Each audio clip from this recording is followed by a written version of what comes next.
If you know someone in class, you talk about them. This is a prank. I don't ever have this many notifications when I wake up. Looking back at it now, I do definitely regret that. This was such a violation of my privacy. We have all this information about us that's available online from our past. Just kind of exposing that my life isn't as perfect as I made it seem to be.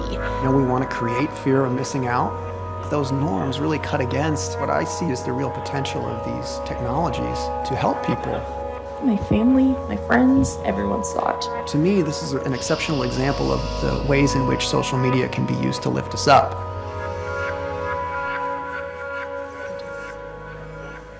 I made an account first of this boy that I called Isaac. And in technical terms, I guess catfished this girl just for fun.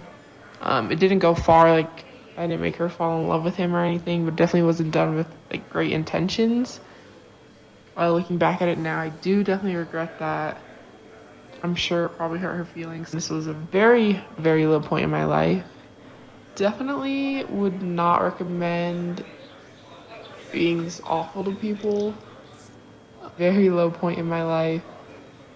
And yeah, social media as a kid influences your actions, and having the ability to utilize different profiles and like hide behind profiles definitely makes it easier for teenagers to bully each other. This social media norm where people always post about the positive things in life and like the perfect things and what cool things they're doing and everything, pretending that everything in their life is great. I posted a whole thing about it, about anxiety and just being very raw and honest about my situation. I'm dramatic, so I'm crying, and I have this weird habit that when I cry, I decide I need to take a Snapchat of it and save it, because I'm just an ugly crier and it's funny. So I take a picture, and it's one of the worst photos of myself crying I have ever seen. And I decide I'm going to post that crying picture on my Finsta. So I open up my phone and I go to look. I open up my Instagram only to find out I had posted that crying photo on my main account. That my family, my friends, people that I just really didn't want to see that photo of me crying. Well, everyone. Social Media and Ourselves is produced by the iVoices Media Lab at the University of Arizona. Sponsored in part by the Center for University Education Scholarship. Thank you for being here now. Hi, sorry, I guess I was a little overzealous there, standing up so early on. Oh, wow, I am loud. Ugh. Hi, I'm Jackie Kuru, and to start off, I want to say it's so nice to actually see faces again, and how terrifying it is. So, pardon my jitters, please. I want to begin by telling you all a story on how a 4.0 Dean Distinguished student almost dropped out of college. As we all know, COVID happened, still happening. It's no fun. And well, when COVID hit the education scene, it forced all of us as well to go online. And when I started college, I was a physiology major, wanting to study all things medicine. So here I was, spending my sophomore year in front of a Zoom screen with a dead pig in my sink. My mom outside wrenching on formaldehyde because they decided, we can teach physiology by sending you some corpses. Good luck. So, I'm not gonna lie.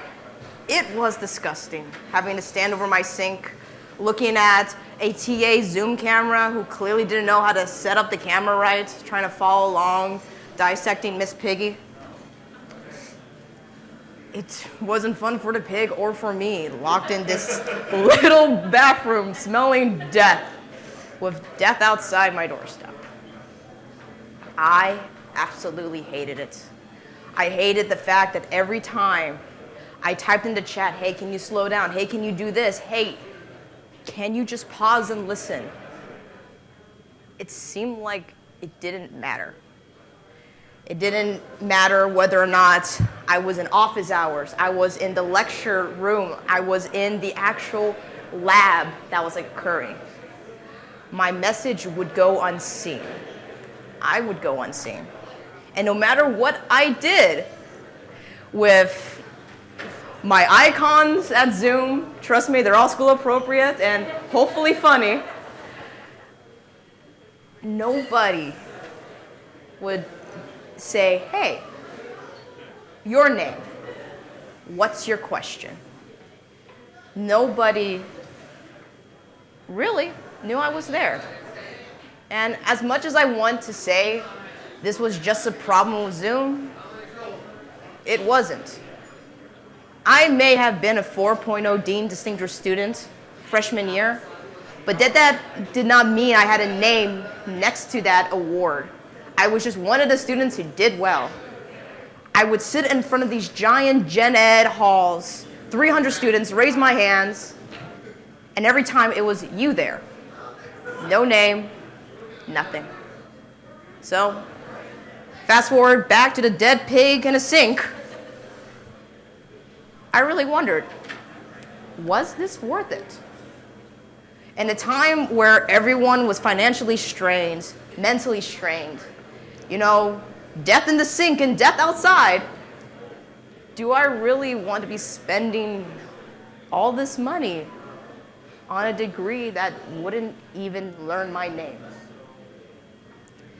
It got so bad, in fact, that I actually did drop out. I dropped out my fall semester of my sophomore year. It took a lot of good people who really knew me to convince me to go back and try in spring. And they told me, hey, try something else. Maybe medicine isn't, the right thing. So I decided to try something in the informational sciences because hopefully these people knew how to work Zoom, right? I mean, their whole thing was technology. And in my new degree of ISTA, I saw this gen ed course called Social Media and Ourselves. And I'm not gonna lie, I chose it out of a little bit of pessimism, a little bit of a jokey nature, you could say. Like, what can a university teach me about social media and myself? A lot, actually. The first one being that teachers do notice. Day one, turned on my Zoom camera, had the funny ha-ha meme, and my teacher did see me. My teacher, Professor Diana Daly. And she taught me so much about social media and actually gave me the vocabulary that I needed to articulate the feelings and discomfort I've had online, the experiences I had online. I actually now knew how to properly talk about. And ever since then, I wanted to keep doing this, keep being, noticed, and keep trying to help other people get noticed, because this is a problem, and we do need to talk about it. And so with that, I turn it over to the amazing professor, Professor Diana Daly. Aw, shucks. Whew. These are amazing students. Were you guys this amazing when you were college students, if you were in college? I wish that I had been. They're spectacular to work with and intimidating to follow up. But I also have a story to share. It's about getting my dream job and then doing it really, really badly until I figured out how to hear from the right people. This story starts with wanting to be a college professor since I was a child. I remembered that scene from Raiders of the Lost Ark where the girl loves her professor so much that she writes "I love you" on her eyelids for him. You remember that? I thought I would have a classroom full of devotees just like that on bucolic university grounds, green with ivy and brown with those little patches on the elbows of sweaters. And in 2016, I became a professor. Thank you very much. I couldn't see my students' eyelids. Oh, we just had the eyelids there. I couldn't see my students' eyelids quite the way Harrison Ford had. I could barely see their eyes. because they were too far away. Big data has met higher education today, in case you didn't know, and we can serve a lot of students at once. My main teaching gig was the course Social Media and Ourselves. I taught it on a stage, and the ourselves in the title I assumed was the 300 students that were in class each semester. And so I did my best to relate to their lives with the theories I taught about in my field, information science, communication, anthropology. Did that work? I don't know, because a few students talked in class, but most of them were silent. Data we collected told me that the class was going fine, but it didn't feel that way. Next slide. I tried to engage my students with technologies. We had one that allowed student responses to appear on screen when I asked a question like, how do you feel about Instagram? What are its particular affordances? But in order to use these devices, students had to compete with a stressful timer and with each other to be displayed on the screen. So as you can see, their responses were sometimes a little bit more show than substance.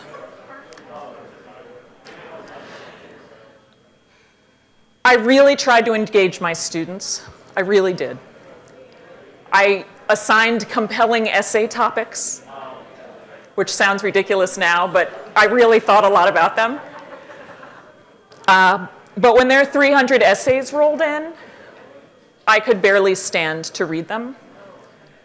They were formulaic, telling the university what they thought the university wanted to hear.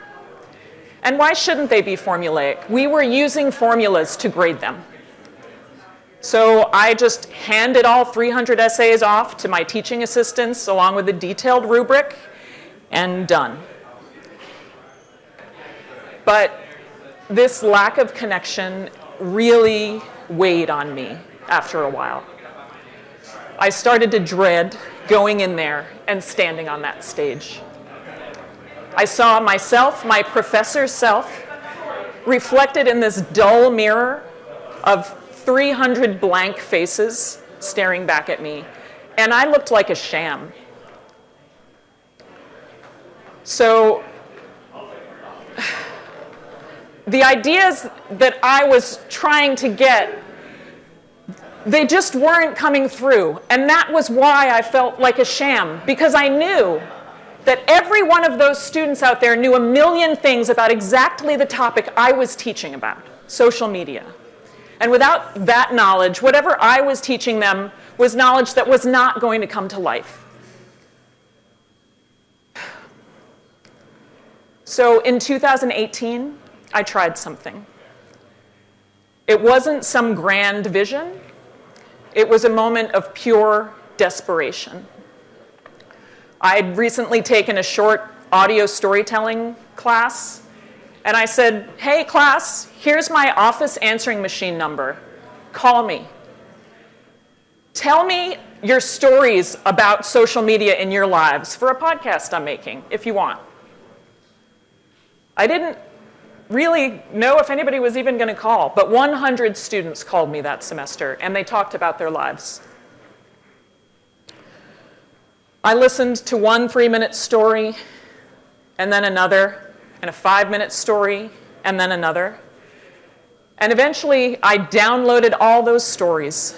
And unlike those piles of essays that I could not bother to read, I listened to every single story, every single student voice of that 100 stories intimately in my ears, driving my kids to school, doing the dishes, going on a walk. Stories about being digitally left out and folded in and becoming influencers at 14 years old and trying to figure out how to deal with that by themselves or with their friends, because adults didn't understand where they were. Frances Haugen is here at South by Southwest. Do you know that? She leaked the revelations last year that Facebook knew that Instagram was making young people want to cry or disappear. But I knew that too. That's the kind of story I was hearing from these students, and then so much more than that, about how social media made their lives so much better, connected them with people who they never would have had access to in other parts of their life. I was outraged and touched and stunned by the resilience of these young people and everything they had gone to before I ever met them. These stories, these 100 stories and voices flooded my mind. And suddenly, that list of 300 student ID numbers and names, that wasn't data anymore. Those stories humanized my students. And these were humans who needed guidance, and not just from me, guidance from each other. Those stories made me flip my classroom into a student media lab. And really, I think they're making me flip my entire career. Those stories are why we're here right now. I am super proud to introduce to you the podcast that became, the Social Media and Ourselves podcast, and our extraordinary undergraduate student producers, Jackie Kuru and Gabe Stultz.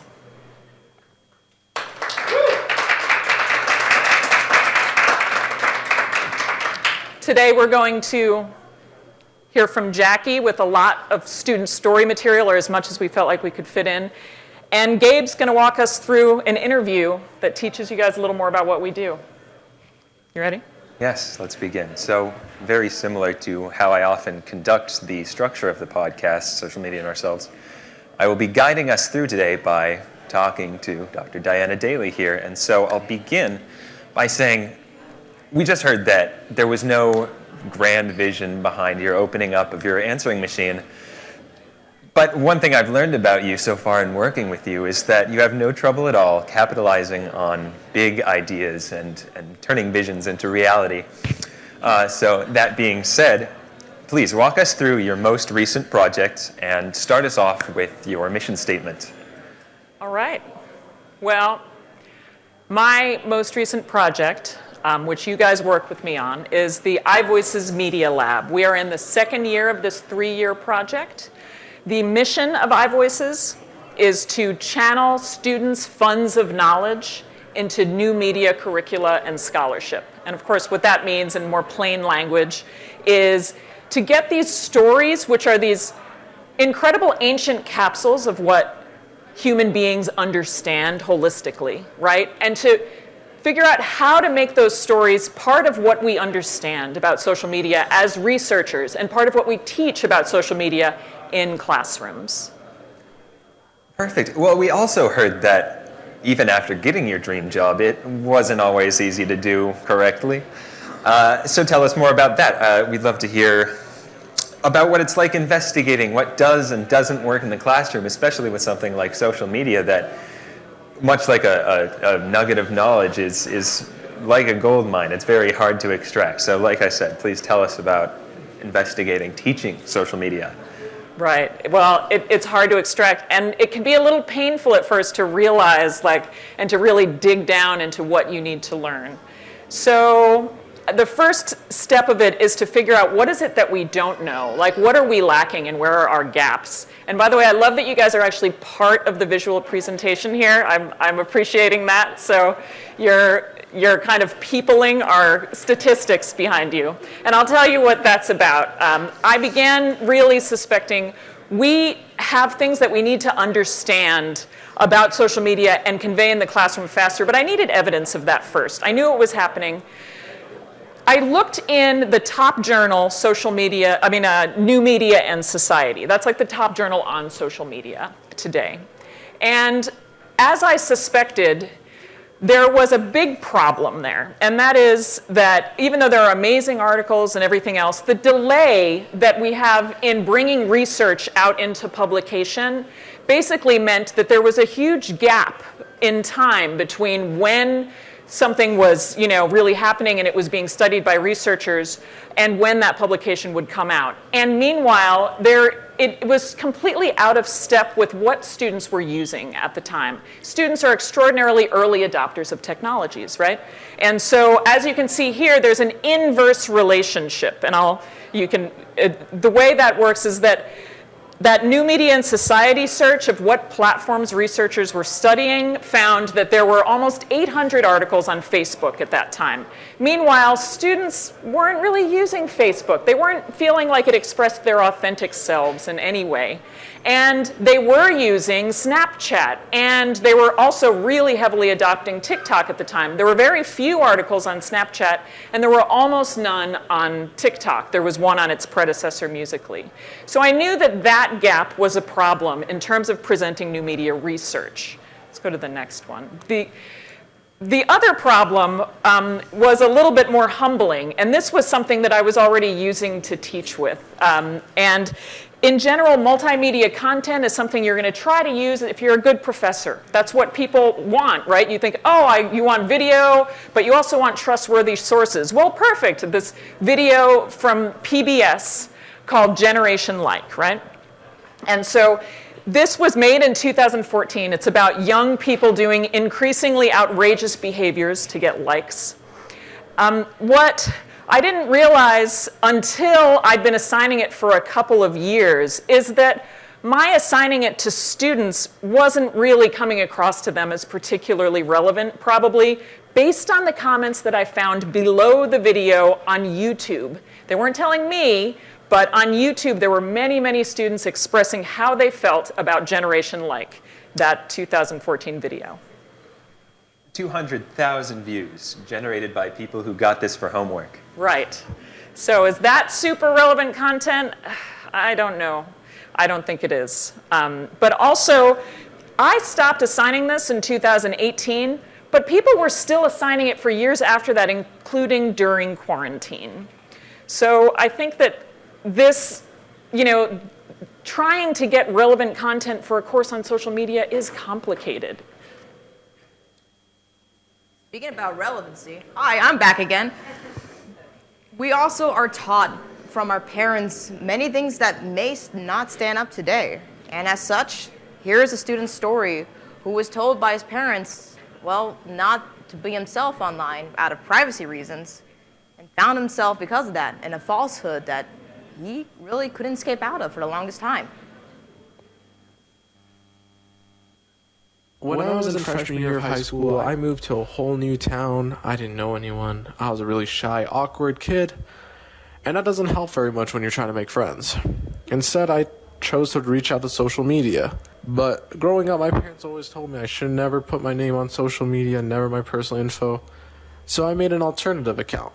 But I didn't want to be known as myself on there. I pretended to be the captain of the engineering club. And my account slowly grew from 50 followers to 100 followers to my maximum being 7,223 followers. I made a lot of friends on there, surprisingly enough. But I dug myself so deep into this fake identity, I was too scared to come out and tell my friends the truth of who I really was. One day, I just couldn't do it anymore. I got tired of making lies about myself, pretending like I was someone else. But I didn't want to come out. I chose just to deactivate the entire account. All these people I was once friends with, who talked with me every day, suddenly my account disappeared. And many of them were confused and asking where I had gone, but no one knew the answer. And I chose to leave it that way. I didn't want to go back. I didn't want to be that person after a while. I realized, hey, maybe I'm not that terrible after all. Maybe my life isn't that bad. And I think that's the biggest thing I took away from it, was the fact that I'm important too, not just the person I made online. So I know that I have hardly ever detailed my social media blunders to my friends, let alone, anybody in the public space, right? But as we just heard, that was a very vulnerable story. That sounds like a big part of this person's life. Even having just learned that students were feeling so disengaged and disconnected, how did we get them to open up and tell us, vulnerable stories like that one? That's a good question. I'm pretty thankful every day that students open up the way they do in our courses and in the content that they share with us that we then publish. But these students are part of participatory culture, and so they are used to opening up in particular spaces when they have trust within them. That trust, I think, is based on understanding of the values that they have, and those values include privacy. A lot of people don't understand that this generation really, really values their privacy, even though they're posting things online. Because another thing they want to post is themselves, and so another value is authenticity. They want to be known as who they really are at the times that they want to, enact that particular side of themselves, right? And then also transparency. How will their data be used? How will their information and stories be used? And so we take that trust really, really seriously with iVoices. We work with Creative Commons licensing and open licensing of student content when they choose it. We offer to de-identify everything that students create at the end of the semester if they choose to share their work, and we go through and do that really meticulously. We work with agreements that, unlike most terms of service agreements, are really spelled out in very plain language, and we have librarians go over it with them. And we think a lot about who these students are as human beings and how these stories will impact their lives. And we play the things for them, and they engage with that content in class. And many of them are choosing to be part of what we produce because it seems to really work. Speaking about stories, Hi. We haven't heard your story yet, Dave. Sure thing. I'll take the stage for a moment to tell you all my story. So, similar to Jackie, I started college in a degree that I was not in love with. So, growing up, my dream was to become a musician, a music producer more specifically. I love pop music, I love media, I love games, I love film, and I wanted to be a part of it. I wanted to be creating in that space. But when I came to the University of Arizona, no such degree path existed yet for me to pursue that.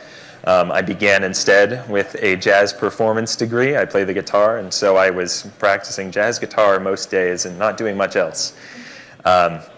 What that led to was a lack of confidence in myself, and I'd like to tell the rest of the story through the lens of trust and transparency. And so with my professors, there was an issue with both of those things. My trust was being violated, and I was receiving really harsh criticisms whenever it came time to play, and I no longer trusted that I could make the creative decisions that I wanted to in front of them. And in terms of transparency, even after these harsh criticisms were doled out, they didn't give me much in terms of feedback, and they didn't lay out a clear path for me to take. And so transparency in terms of learning was absolutely zero. So at that point, I'd spent a year in a degree that I was absolutely hating. And then I was about to start a second year doing that same degree through a computer. And I knew immediately that it was time for a change. Luckily, fate dropped two wonderful things in my lap just about at the same time. The first being a new degree. So the University of Arizona Fred Fox School of Music came out with a new Bachelor of Arts of Music degree. Seeing that I could fulfill my requirements in so many ways that I had previously been unable to, like taking game design classes or film and television classes, and also being able to declare that I was focusing on production and engineering, I did so immediately, without hesitation. The second thing that happened at the almost exact same time was I got an email from Big Data.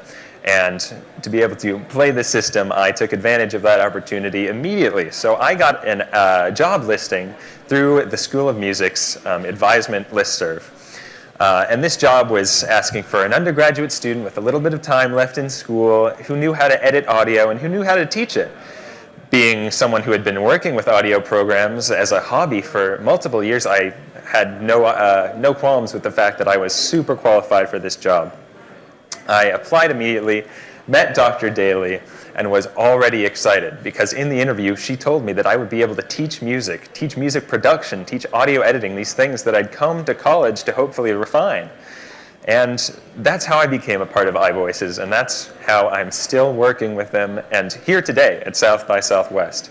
Working on the podcast has been an absolute joy, and I get to inject my own music in there, I get to edit the stories, I get to speak, I get to narrate like I am now. And many of my dreams from childhood are also coming true. But with that said, we have to talk about trust and transparency, because as I moved towards a new space with trust and transparency in the School of Information where we produce iVoices, I was coming across new opportunities and I was becoming more myself. How do we do that in our class?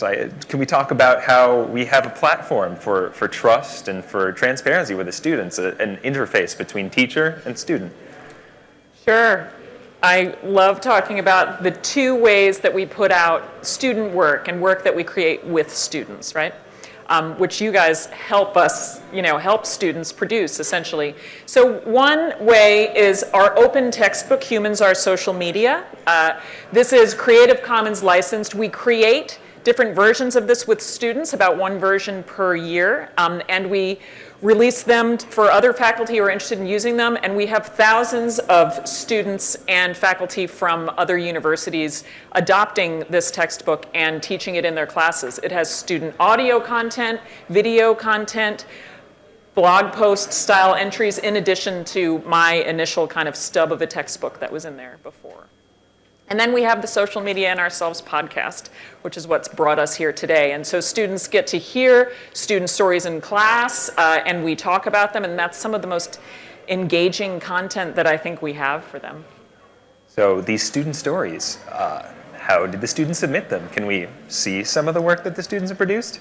Yeah, and first we're going to start with the work that you guys produced to get the students to understand what they should do, because I think that your assignments are incredible. So let's start with Jackie's meme assignment. You ready? That's right, people. For Project 3, you're making a meme.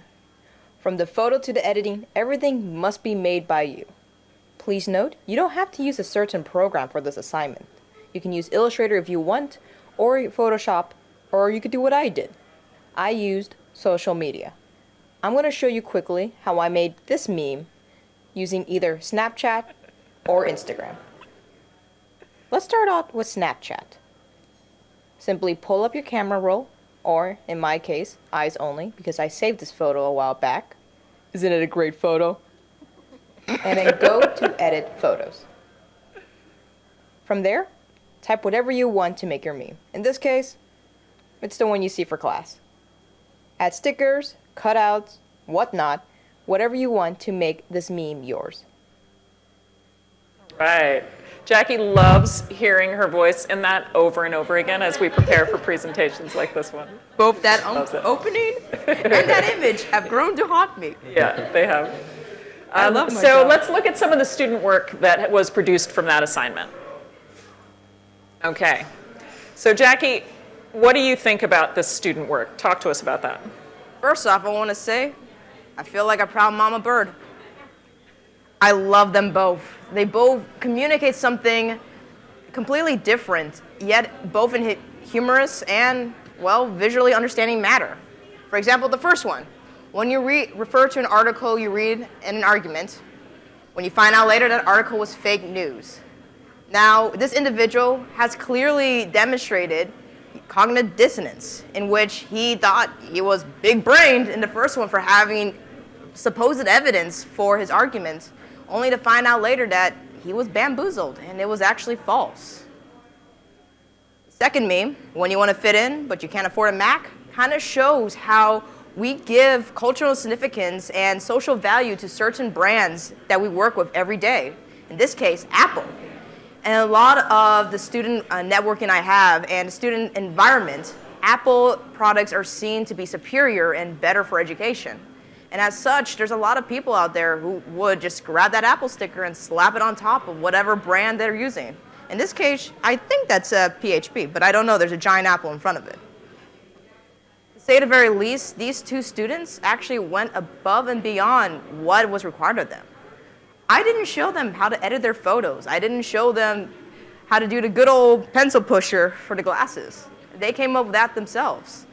And it shows how unique each have in expressing experiences they have, and maybe beliefs they have as well. And that's enough about me. Let's move on to my colleague Gabe's amazing work. Yes, let's do that. And now we're going to pop over here to our effects rack to start processing this. So we're going to add 4 effects today. We're going to add a single band compressor. Then we're going to add a denoise. Next up, a graphic EQ, 10 band. And last, we're going to put on our de-esser. And each of these is just going to take a few adjustments to get set up. So let's hear some of the work that resulted from those instructions. I eventually posted a video that related to a TikTok trend that was going around, but I added my own twist to it. That video ended up going viral, and I didn't know what to think. Many people were very curious about me, my disability, wheelchair basketball, and many other things related to those topics. I realized that if my account alone could reach so many people, I might as well do something special with it. But I recently distanced myself from TikTok after receiving an unexpected comment that I shouldn't have even given a second thought about. I ended up replying to this comment by making a video because I wanted to inform this person and other people that the comment was actually hurtful. That person that made the initial hurtful comment decided to respond to my video by making even more hateful and ableist comments. I realize that not everyone is going to enjoy my content, and I just have to accept that. What do you think about this story, Gabe? This is a great example of an assignment. This student, too, went above and beyond. You haven't heard it, but at first this student had a bad recording. There was background noise, and her voice wasn't super loud. But she took all of my instructions, like from that single tutorial, in full stride and made herself sound, rather than weak, she sounded intimate and powerful. And rather than a bunch of background noise, it was just focused on her speaking. Elsewhere in the story, there's more music playing, and that was also something that I was really excited to teach and so proud that she was able to integrate. I'm super happy that the students love to tell their stories and are able to do so with the instructions that I give sometimes. This student also did the graphic profile picture assignment and created that from our graphic design instructors. And I guess I just want to say about this content, and one of the stories we heard previously as well, we hear about students taking their stuff down, and I have these moments of understanding that what they're creating can also be a research corpus in the future. And this is the content when people take something down because they've been trolled online. This is that online absence that we never get to learn about as researchers. And it's so incredible to have people sharing with you in this. We have an environment of trust in our universities and education environments. There are a lot of ways that participatory culture has betrayed people, right? But in our classrooms, we have the opportunity to do it right. And I think that that's what we're doing. And I feel really very proud of it with you guys. Now, so far, the stories we have shared are only snippets of the true stories that the students have created for us. So if you would like to listen to the complete stories of the students so far, and maybe a few more, please. The giant QR code is on the screen for anyone interested. We'll leave it up there for 30 seconds. Yeah. Cue the Jeopardy theme. Yeah.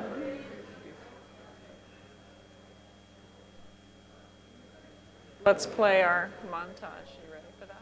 Yep. We'll let them get that. So you haven't heard a ton of our podcast. We're going to play a little, what we call a montage, just a little mix of it. It's just like a minute or two long, right? Yes, I think so.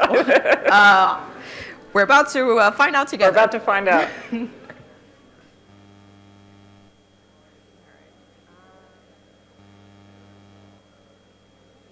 Sometimes we panic about the growing use of social media, especially when we hear stories about how young people's struggles play out online. At this time, I thought this was super cool, and I was really proud of this. But looking back at it, I realized that I sounded like a nervous 7-year-old girl who made like $25 and will forever have embarrassing videos of me on the internet. They navigated bullying, overnight celebrity, and catfishing. Like the fact that he was 28 years old and had recently broken up with a 17-year-old girl he'd been engaged to. Meanwhile, they kept constructing their identities online and sometimes also learned to rise above them. People are saying, like, that's like so wrong of you to label yourself like that. But what if there's like this Asian girl who's so like reserved in her household? What if she sees that and she sees someone who looks like me going out on the mat? Just what if that makes her feel empowered? They were funny, poignant, heartbreaking sometimes. There were comments that said she should focus more on books and less on food. Great, another kid for someone else to raise. What kind of mother works at Disneyland? They talked about drama. I remember a post on Instagram that completely blew up around my high school with a bunch of angry teenagers filling the comments. Finding love. I thought this girl was really cute for one of my classes, and I didn't know how to talk to her or anything, so I just hit her with a follow on Twitter. She had some stuff where she was insecure and she's like, oh, I'm not that pretty or something like that. And, well, I replied to that tweet, of course, because I thought she was cute as hell. Gaining followers and losing friends. She would act completely normal in front of us, like, acted like she liked us being together. And we would just hear these snide comments that weren't true, and it was really confusing to our friendship. It isn't just about Snapchat, Twitter, Instagram, and Facebook, although these platforms do matter so much in these young people's lives. Right when we joined the sorority, we were told to follow this unanimous account called Mary Louise, and basically this account just is looking through all the sorority girls, what they post, and if it's appropriate, because as a part of my sorority, if you are under 18, you can't be posting anything of drinking content or anything that promotes the idea of drinking, like red Solo cups or anything. And if you don't follow it, you get in trouble.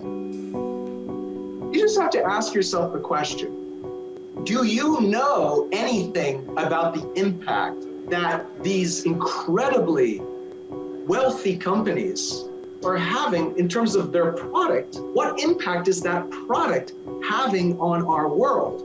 I mean, just think how little we know about these industries, how little we know about the effect that they have. So it's not good, it's not bad, it's dangerous. So, the Social Media and Ourselves entire enormous podcast team is here at South by Southwest. We come from Tucson, Arizona, 900 miles west of here, home to indigenous people for many, many generations, including the Tohono O'odham and the Yaqui. And we love where we live, and it's a hell of a lot warmer there than it is here right now. But we are super excited to be here, where we are right now. We are in Austin, Texas, which is also historically home to indigenous people, including the Tonkawa, the Apache, and the Comanche. And we are here at South by Southwest in particular. And South by Southwest is the place to be, right? But what does that really mean today? In a world where we are constantly surrounded by online check-ins and selfies, especially after a pandemic has pushed so much of our presences online, what does it mean to be here now? We're making a podcast episode here in that studio and elsewhere on the streets, behind the velvet ropes, and all kinds of different places, wherever we can get to. We're making that podcast episode here over the next 2 days, and that topic, be here now, that's what we're focusing on. Go to the next slide, Jackie. What are you doing in this podcast episode, Gabe? Sure. I'll be walking around the event. I have a film badge, so I'll be getting into as many film events as I can. I'll be recording sounds around Austin, and I'll be talking to people, sound specialists at the event if I can. And yeah, I'll be talking to people, asking them that question. What does it mean to you to be here now, to be at the film festival, to be at South by Southwest, etc.? And I will be running around interactive, trying to interact with people who don't run away from me, trying to get their stories and see why was it so important that they interact with us in person rather than online, as this is a hybrid event. So with that being said, any questions, any stories? We'll love to hear from you. And we actually have the podcast studio reserved for after this time, so anybody can ask us any questions right now, make any comments. If you're interested in sharing a story, you can share one now. If you aren't sure if you want to, talk to us after, and we can go in there, we can talk to you anywhere.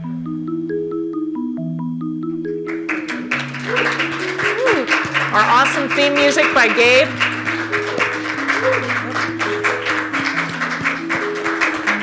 Our links are up on the screen. We'll leave those up there for a little bit as well. But yes, please, any questions at all? We have a few minutes. But again, if you want to tell a longer story or just talk in private, again, podcast studio right behind the stage. And if you're uncomfortable, having your voice recorded, please slide into our DMs. We're giving you permission.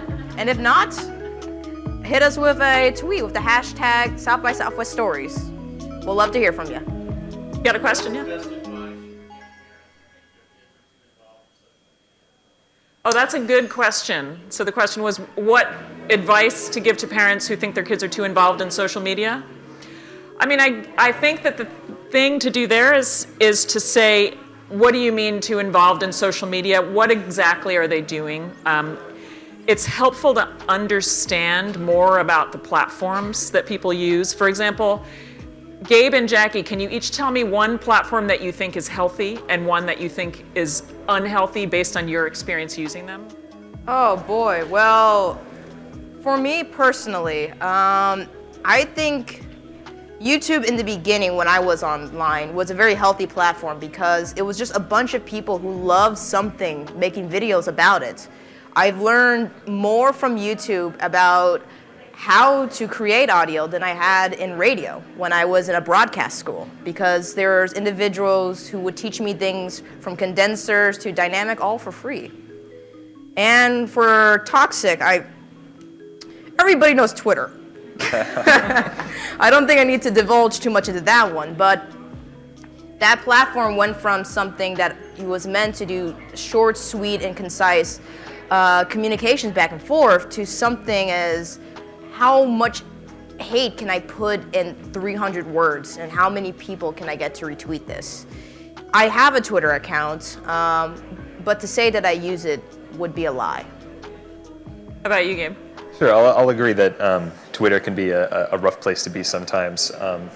The candid nature of a short tweet is sometimes conducive to people being too blunt or thinking that since it's there and gone in what seems like a second sometimes, then they're free to say whatever they want. But that's an issue of developing as a person too, I think. But I will agree too that YouTube and Twitch as well are platforms full of passionate creators, educators, and entertainers who really love what they do and are super lucky to be doing it every day. And they recognize that being at their best is what is allowing them to have a job, and that's inspiring to a lot of people, I think, and especially because the communities that populate YouTube and Twitch are, for the most part, very supportive. And again, if there's someone being much like a Twitter user in the YouTube comments, it's an issue to be addressed with just their person and such.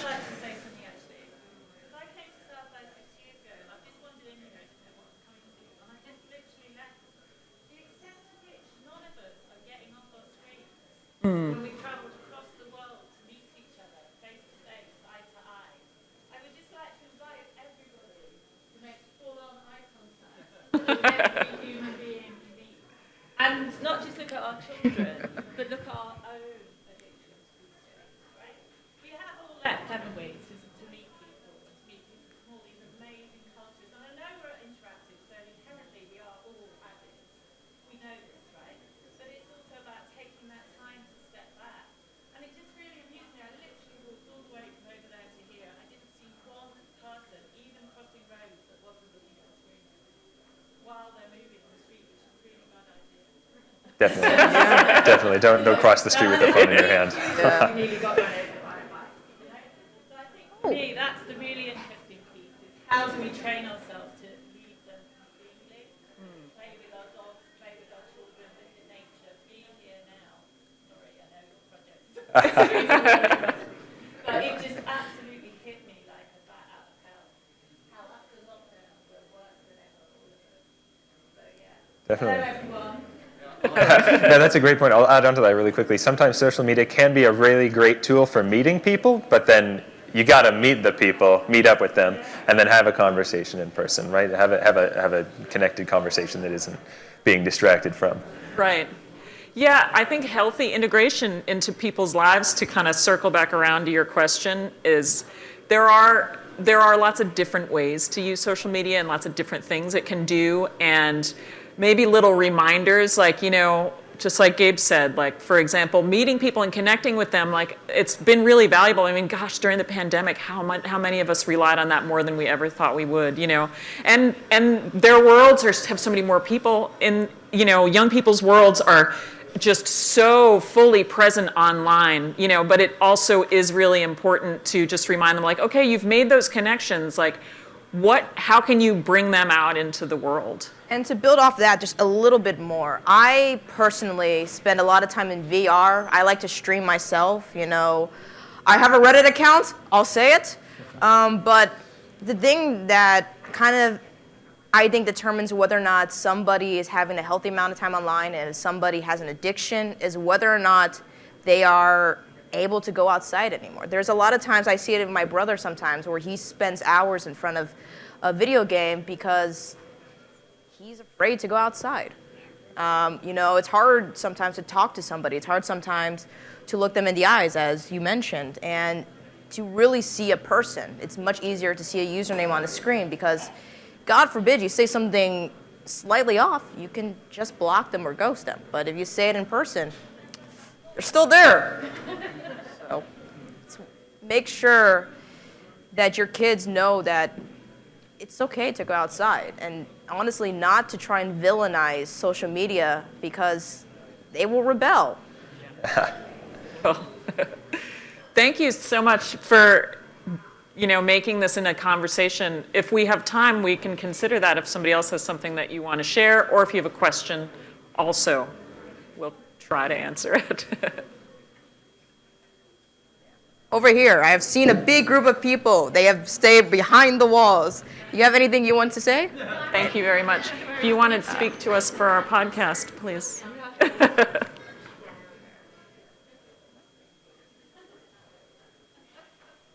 Can I like have a little survey and say, like, what's the first social media platform that you like took the step to present yourself on in your life that you remember? Like, how about you? Facebook, okay. How about you? Yeah, it was Facebook, but I prefer Instagram. Yeah. Mm-hmm. Yeah, you've evolved, perhaps. Yeah. How about you? Twitter. Okay. You got some pushback on Twitter today, but I'm sure. Twitter, obviously, there are a lot of ways to use it, right? How about you, Joe? Zynga. What? Zynga.